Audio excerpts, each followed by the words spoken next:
Delikado yung bahay. Oh. Nagliyab ang truck pati ang kalsadang yan sa Cabuyao City sa Laguna. May kargang truck na pintura na kumalat sa paligid dahilan para gumapang ang apoy at maabot pati ang nakaparadang SUV. Sinabayan naman ng ulan ng sunog sa residential storage building na ito sa Santa Cruz, Maynila. Ayon sa mga residente, nagsimula ang sunog na mabilis kumalat sa isang bahay sa Eskinita. Kumpirmadong ang nawawalang babaeng menor de edad ay ang natagpuang bangkay sa loob ng maletang palutang-lutang sa ilog sa San Jose del Monte, Bulacan.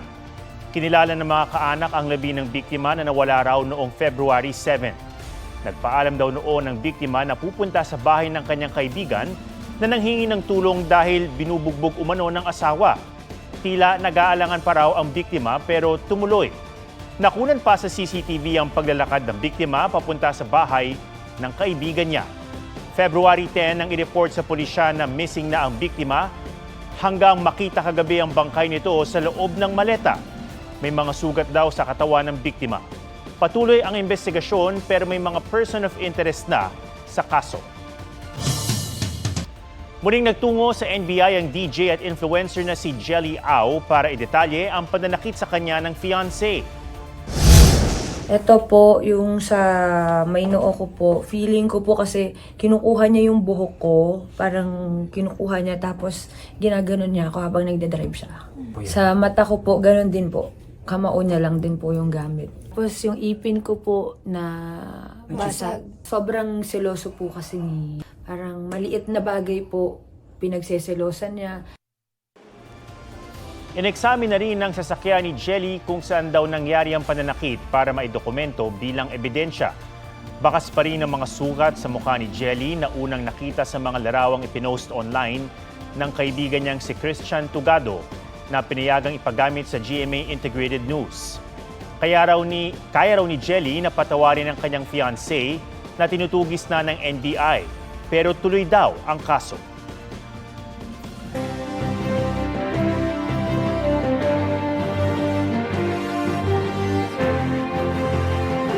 Tuloy sa pangangampanya ang ilang senatorial candidates ngayong araw ng mga puso. Ang kanilang naging aktibidad sa report ni Tina Panganiban Perez. Panel speaker si Jocelyn Andamo sa Black Hearts Day press con. Si Bam Aquino nagpunta sa Youth Forum at isang kolehiyo sa Quezon. Nagprotesta sa DA office laban sa rice tarification law sina Ronel Arambulo at Danilo Ramos. Si Teddy Casino nagpunta sa Laguna. Si Representative Franz Castro namigay ng rosa sa paaralan sa Valenzuela. Si Mimi Doringo nagpunta sa mga terminal sa Laguna. Nagsalita sa isang event sa Laguna si Luke Espiritu. Dumalo sa media forum sa San Juan si Gringo Onasan. Si Senadora Amy Marcos nagpunta sa palengke sa La Union. Nagpunta sa Taguig sina Attorney Sunny Matula at Sultan Subair Mustafa. Nag-ikot sa Cubao Arayat Market si Liza Basa. Dumalo si Senador Francis Tolentino sa mass wedding sa Cavite. Patuloy naming sinusundan ang kampanya ng mga tumatakbong senador sa eleksyon 2025. Tina Panganiban Perez, nagbabalita para sa GMA Integrated News. Muling nagpasaring si dating Pangulong Rodrigo Duterte at binatikos ang administrasyon ni Pangulong Bongbong Marcos. Meron isang presidente na talagang bangag. Hindi naman buang, pero yung bisyo ng droga, long term yan. Maging ulol si Marcos, ang Pilipino na pipika na. Either failed promises, I think the Marcos government has fallen short. Sinabi yan ng dating Pangulo sa PDP Laban Proclamation Rally kagabi.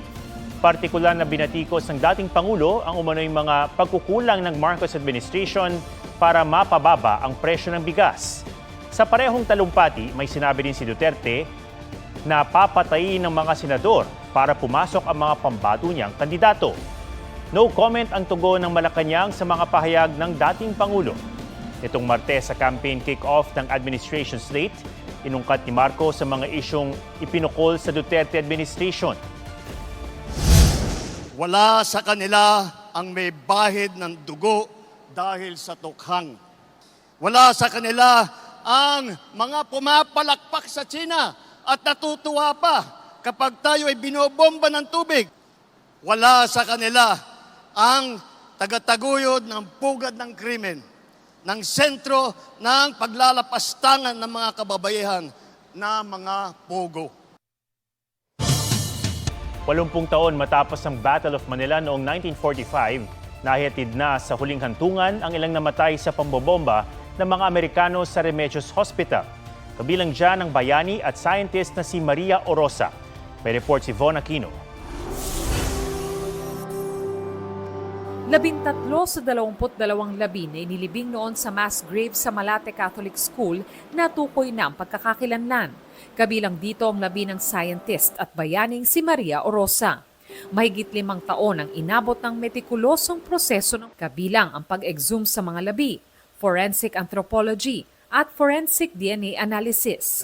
Naging posible ito sa pangunguna ni Matthew Westfall, apo ng isa sa mga biktima ng trahedya na si Nikolai Prokopov, na binaril ng isang Japanese sniper at itinakbo sa Remedios Hospital.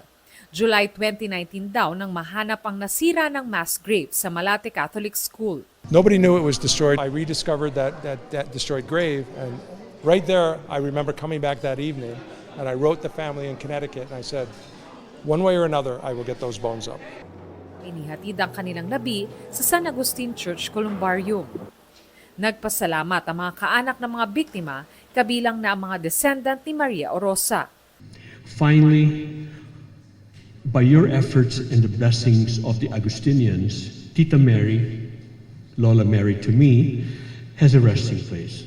Thank you, Matthew. As somebody who loved her country above herself, she wanted to stay here because she was helping, smuggling food to the prisoners in UST, to the guerrillas. Plano ng mga kaanak ng mga biktima na magtayo ng grave memorial para sa kanila. Remembering the heroes and the sacrifices, but also remembering and keeping in mind the impact of war and what war does to a society. Very important. Ang pagkilala at muling paglilibing sa mga biktima ng Remedios Hospital tragedy maging daan daw sana upang hindi mabaon sa limot ang mga alaala, kasaysayan at kabayanihan sa gitna ng gera. Von Aquino nagbabalita para sa GMA Integrated News. It's Heart's Day. Heart Evangelista turns 40 today. Sa isang video, sinabi ni Heart na growth isn't always easy, but it's always worth it. And this journey has shown her the things that truly matters. Dinaluhan ng pamilya, malalapit na kaibigan at kasama sa showbiz ang kanyang birthday party.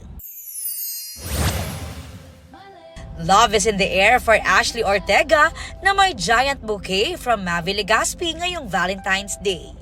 Flowers with chocolates naman ang surprise ni Paul Salas kay Mikey Quintos. At may bouquet of red roses si Raver Cruz para kay Julian San Jose.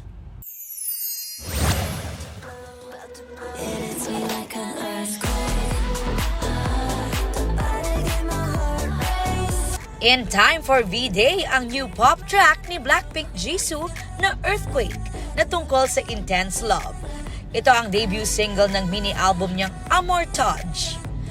Sunod na paghahandaan ni Jisoo ang kanyang fan meet sa Manila at ang comeback world tour ng Blackpink.